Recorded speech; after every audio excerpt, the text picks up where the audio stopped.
Salut à tous, ici Adrien D. Aujourd'hui on est le mercredi 1er mai 2019. Cette vidéo elle sera publiée demain, donc jeudi 2 mai, pendant que je serai en train de travailler.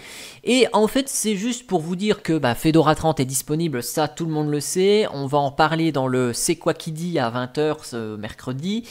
Donc voilà, il y a toutes les nouveautés. Je vous mettrai le lien vers le blog de Renaud qui détaille donc tout ce qu'il y a d'intéressant dans cette Fedora. Et en fait, nous, ce qu'on va faire, on va se concentrer sur un point bien particulier de cette Fedora 30. Voilà. C'est que là, on va démarrer ma Fedora 29. Hein, j'ai plein de machines virtuelles, j'ai toutes ces machines virtuelles-là. J'ai toujours une Fedora stable et une Fedora développement. Et donc là, cette Fedora stable, elle est encore en version 29. Et donc, je vais vous montrer la mise à niveau et savoir comment ça se passe ici. Donc cette Fedora, elle est sur un disque mécanique, hein, elle n'est pas sur mon disque SSD flash. Du coup, ça risque d'être un petit peu plus lent au niveau de la mise à jour. D'accord. Donc ici, voilà, c'est une installation classique de Fedora. Hein. Il y a les logiciels qui sont par défaut. Ça fait un petit moment que j'ai cette Fedora là. J'ai installé juste 3 applications particulières. J'ai installé Vivaldi, donc qui est un navigateur internet installé depuis le site web de Vivaldi. Donc il crée son propre mécanisme de mise à jour. J'ai installé Steam ici depuis RPM Fusion. Donc les dépôts additionnels incontournables sur Fedora. J'ai installé Kdenlive depuis les Flatpak. Voilà. Donc ici, c'est un Kdenlive 1904 installé depuis les dépôts Flatpak.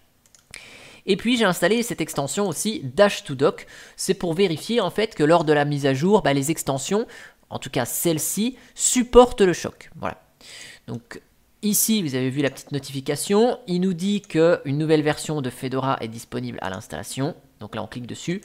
Et donc, GNOME logiciel se met en action et on a cette petite bandeau qui nous indique que, attention, il y a une nouvelle version. Donc, je vais juste lancer le moniteur système, que vous puissiez vous rendre compte pendant le téléchargement que j'accélérerai.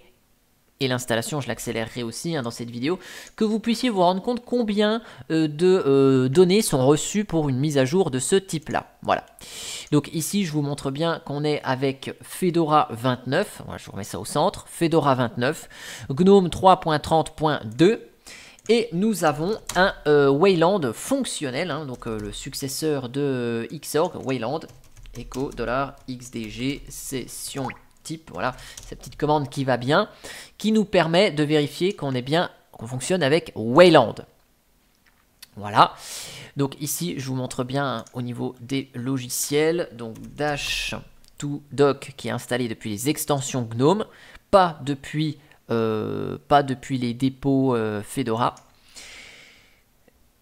Kdenlive depuis flathub.org, donc depuis le dépôt Flatpak, Steam depuis, donc ici installé depuis RPM Fusion. Voilà. Donc, on va faire la mise à jour. Donc, je lance le téléchargement. Voilà. Donc, ici, vous voyez la réception, le débit et le total reçu. Donc, je vous accélère cette partie de téléchargement. Comme ça, vous allez voir la taille que ça prend. Comme ça, vous aurez une petite notion par rapport à votre connexion, combien de temps ça peut prendre. Et je vous reprends une fois qu'on est prêt à installer cette Fedora. Donc, je vous dis, je vais vous mettre ça en surbrillance, voilà, je vous dis à tout de suite.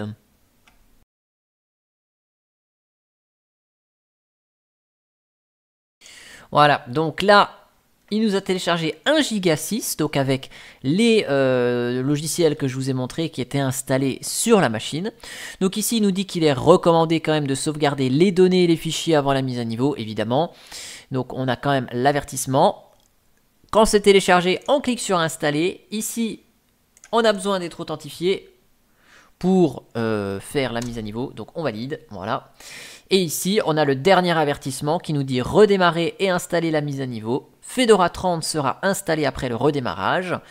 L'installation d'une mise à niveau peut prendre beaucoup de temps, donc il nous précise ça quand même. Vérifiez que vous disposez d'une sauvegarde et que l'ordinateur est branché sur secteur. Ça, c'est valable si on est sur un PC portable.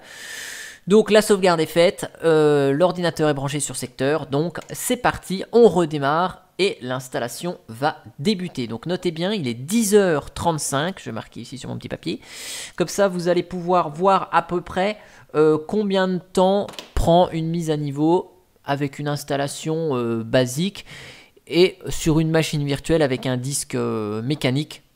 Donc je vais laisser le processus se démarrer et après je vous accélère la vidéo, voilà, en tout cas l'installation pour éviter que ça dure tout le temps que ça a pris, pour moi en vrai. Donc pour vous ça devrait prendre 5 à 10 secondes, vous allez voir tout ça en mode accéléré.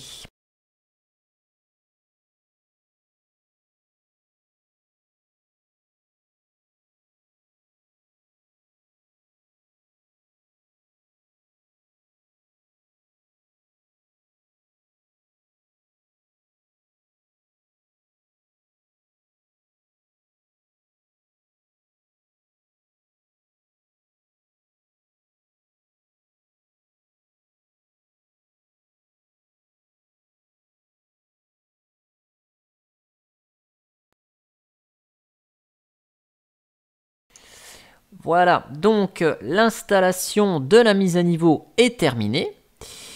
Et maintenant, eh bien, c'est le suspense. Ça va redémarrer et on va voir si notre Fedora, donc là ça fait 38 minutes que la vidéo est enregistrée en vrai.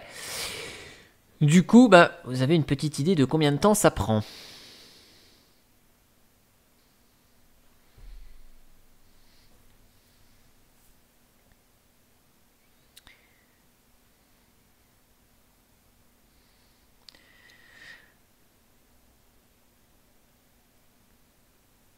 Donc là, la Fedora redémarre et on devrait arriver sur une Fedora 30, toute neuve, toute installée. Et qui fonctionne. Hop, voilà. Donc on a encore le vieux logo Plymouth. Parce que dans la Fedora 30, c'est un logo qui est différent. Voilà. Donc ici, on a le fond d'écran. Voilà. Bienvenue dans Fedora 30. Mise à niveau terminée. Donc ça semble avoir fonctionné. Voilà. On voit le nouveau thème de l'environnement de bureau GNOME. Voilà. Donc Fedora 30. GNOME 3.32. Ici. Donc là, ça fonctionne bien. Donc ici, on a juste perdu avec l'extension Dash2Dock ici. On a perdu les favoris. Et l'extension d'ailleurs semble ne plus fonctionner. Hop. Donc ce qu'on va aller faire, on va aller regarder s'il y a des mises à jour. Non. Alors hop. Dash2Dock. Ce qu'on va faire, on va la supprimer. Voilà. Et on va la réinstaller. Hop. Voilà.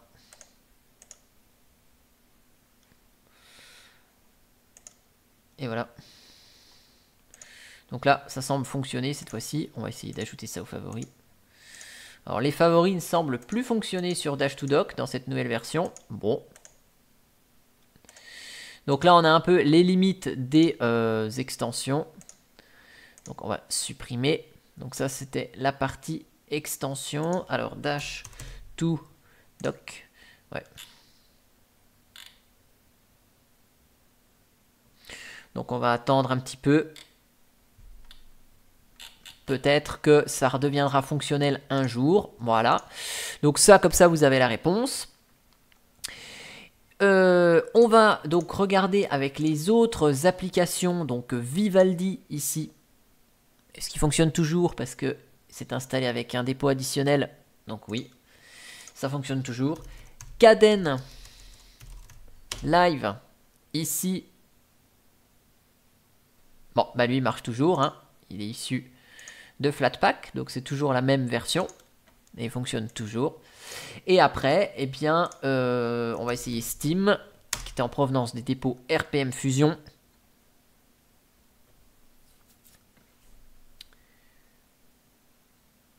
Voilà, donc lui il marche aussi. Et puis, logiciel, on va regarder juste un truc. Donc je sais pas ce que j'ai dans les dépôts RPM Fusion qu'on peut installer. Je sais qu'on peut pas tout installer. Fusion. VLC. Voilà, donc VLC, on l'a 2 fois. Il y en a un où ça vient des dépôts RPM Fusion, je crois. Alors, hop, Flat Hub, donc celui-là, c'est le Flatpak. Le deuxième, c'est RPM Fusion. Voilà, donc on va essayer d'installer un logiciel en provenance de RPM Fusion, voir si ça marche bien et s'il a bien mis ses dépôts RPM Fusion et qui sont fonctionnels. Et puis on va installer un logiciel PTV, il doit exister chez Flatpak. Voilà, DL Flat Hub.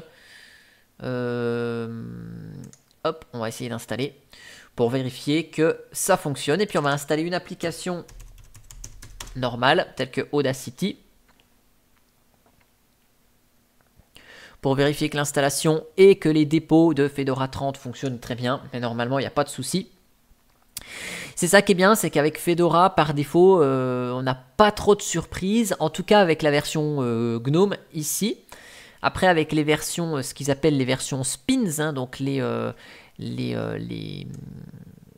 autres environnements de bureau. Qu'est-ce qu'il m'a fait avec les autres environnements de bureau, vous devez faire la mise à jour en ligne de commande, hein, c'est obligatoire. Alors là, on a juste Audacity en Flatpak. Qu'est-ce qu'on a comme application sur Fedora qu'on pourrait installer? J'ai pas trop d'idées comme ça. Chromium. Navigateur web Chromium. Fedora Project. Voilà. Hop, on va installer Chromium. Hop, voilà. Donc, ici, on va vérifier que tout ça, ça marche bien. Donc, est-ce que VLC, il me l'a installé? VLC. Oui. Donc, VLC, est-ce que les dépôts RPM Fusion sont fonctionnels? La réponse est oui. Ici, ce qu'on va faire, on va juste vérifier. Alors, je sais même pas si j'avais du son avant dans ma machine virtuelle. Donc, ici, hop, on va essayer juste de jouer du son pour vérifier que ça fonctionne bien. Donc, Linuxtrix, ressources médias, direct, musique libre. Voilà, donc je vais foutre ça dans musique. Hop, hop, hop, hop.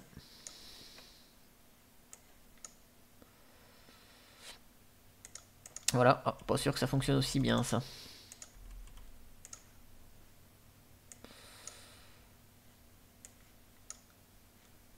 Ouf. Tiens, le glisser-déposer fonctionne pas, mais ça va peut-être jamais marcher entre la machine virtuelle et la machine réelle. Attendez, copier. Non. Alors c'est pas grave, ce qu'on va faire, on va passer par une clé USB. Pas très grave. Hop, voilà. Donc tac tac. Copier. Je sais pas ce qu'il y a sur cette clé USB. Hop. Coller. Hop. Hop. Non, c'est pas ça que je voulais faire. Hop. Donc là, on va connecter la clé USB. Hop, voilà, ça doit être celle-ci. Ok. J'ai jamais fait ça. Oh yeah, ça marche bien. Donc ici, on va prendre la clé USB. Toc.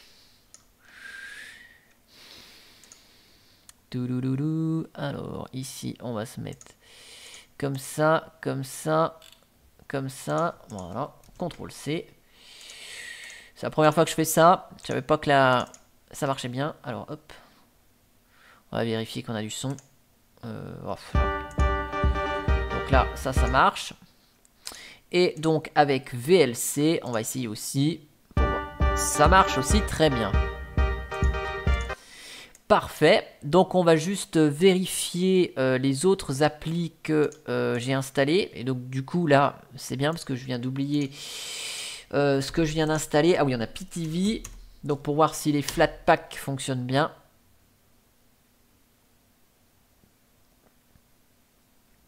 Donc là, yeah, ça fonctionne bien. Donc on a PTV ici. Alors je connais pas bien le logiciel. About, voilà. Donc la dernière version, Flatpak. Et puis, j'ai installé une autre appli qui était en provenance de Fedora normal, mais j'ai déjà oublié ce que c'était. Ah oui, c'était Chromium. Chromium, voilà, hop. Et donc lui, il fonctionne également. Voilà. Donc, toujours fidèle au poste, hein, cette Fedora fonctionne toujours aussi bien. Voilà. Oh, Fedora User Agent. Ok, donc voilà, on voit que ça marche bien. Et donc, comme d'habitude, je vais dire que Fedora, c'est une migration réussie, mais ça, je n'en doutais absolument pas. En tout cas, j'espère que cette vidéo vous aura plu, qu'elle vous aura montré que les mises à niveau de Fedora, ça fonctionne toujours aussi bien. Et moi, je vous dis à bientôt pour une prochaine vidéo. Allez, ciao ciao!